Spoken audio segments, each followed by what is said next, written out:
Praise the Lord. Good morning. आज सुबह के मनन में मैं आपका स्वागत करता हूँ। आज मैं पढ़ने जा रहा हूँ योएल अध्याय 2 का पद 14। यहाँ लिखा है, क्या जाने वह फिर कर पछताए और ऐसी दे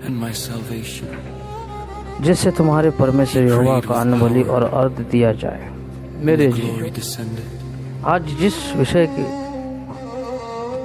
बारे में हम मनन करेंगे वो ये है कि जब इज़राइल परमेश्वर से फिर गया था, योएल भविष्यवाणी के अंदर योएल भविष्यवक्ता जो था उसने भविष्यवाणी करी कि तुम अपने मन को फिराओ, परमेश्वर के पास आओ, अपने आप को परमेश्वर के ओर लगाओ, संलग्न करो उस सेवा के साथ जो परमेश्वर ने हमें दी है। दरअसल हुआ ये था कि वहाँ परमेश्वर का जो भवन था वो उजाड़ हो गया था। परमेश्वर का जो भवन था उसके अंदर अर्ध बलि और अन्न बलि चढ़ाए नहीं जा रहे थे। बहुत सारी वजह हैं बाइबल में जिसकी वजह से, एक तो याजक लोग जो थे वो खेतों में काम करने के लिए जा चुके थे, भाग चुके थे, भवन को छोड़ दिया था उन्होंने। जो सेवा टहल करने वाले परमेश्वर के दास थे उन्होंने भवन को छोड़ दिया था। मेरे जी, जो आज भी बहुत सारे परमेश्वर के जो दास हैं वो भवनों को छोड़ देते हैं। अगर हम पुराने समय में वो वजह देखें, नहम्याह की पुस्तक में लिखा है कि उन्हें मजदूरी नहीं दी गई। आज भी मेरे जी, जो बहुत सारे परमेश्वर के जो दास हैं उन्हें मजदूरी नहीं दी जाती। परमेश्वर के जो भवन में काम करते हैं उन्हें मजदूरी नहीं दी जाती, जिसकी वजह से सेवकाइयाँ, चर्चेस, परमेश्वर की जो सेवा है वो बंद हो जाती है। मेरे अजी, जो बाइबल में लिखा है, तुम पछताओ, परमेश्वर की तरफ फिरो, मन फिराओ, परमेश्वर की तरफ आओ, ताकि हो सकता है वो तुम्हें वो आशीष दे। हमें ये बात समझने की आवश्यकता है, जो सेवक हैं उन्हें ये बात समझने की आवश्यकता है कि परमेश्वर ही आशीष देता है। हमारा दुर्भाग्य रहा है कि हमारी जो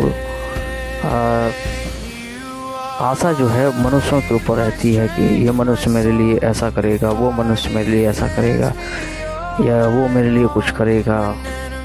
बाइबल साफ कहती है कि आशीष यहोवा की ओर से आती है, परमेश्वर की ओर से आती है। यहोवा जो आशीष देता है उसके साथ वो धन को भी इंक्लूड कर देता है, धन को भी वो मिक्स कर देता है, और वो ऐसा धन देता है जिसके साथ वो दुख नहीं मिलाता। ये बाइबल में नीति वचन अध्याय 10 के 22 में लिखा हुआ है कि यहोवा जो धन देता है उसके साथ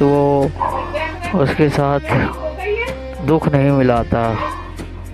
मेरे जी, जो परमेश्वर का वचन साफ कहता है, परमेश्वर का वचन जो कहता है वो हमें उस वचन को, परमेश्वर के वचन को विश्वास के साथ ग्रहण करना है, मांगना है परमेश्वर के साथ, और आशा परमेश्वर की तरफ लगानी है। हमें पश्चाताप करना है अगर हमारे अंदर कोई त्रुटि है, कमी है, घटी है। परमेश्वर के सामने उस अपनी गलती को स्वीकारना है कि परमेश्वर मुझे तू शक्ति दे, सामर्थ्य दे। मेरे जी, जो सबसे जो महत्वपूर्ण बात ये है कि हमें परमेश्वर से प्रेम होना चाहिए। परमेश्वर के साथ हमारा जीवन जो है वो सर्वश्रेष्ठ हमारे जीवन में परमेश्वर होना चाहिए, ना कि कोई और इस संसार के अंदर। चाहे वो हमारा परिवार हो, चाहे हमारी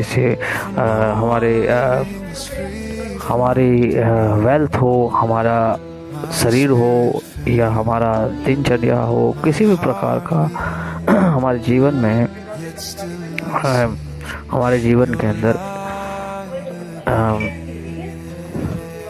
जीवन के अंदर प्राथमिकता किसी और को नहीं मिलनी चाहिए, सिर्फ और सिर्फ परमेश्वर को मिलनी चाहिए। जब परमेश्वर हमारे जीवन में आता है तो मेरी चीज़ों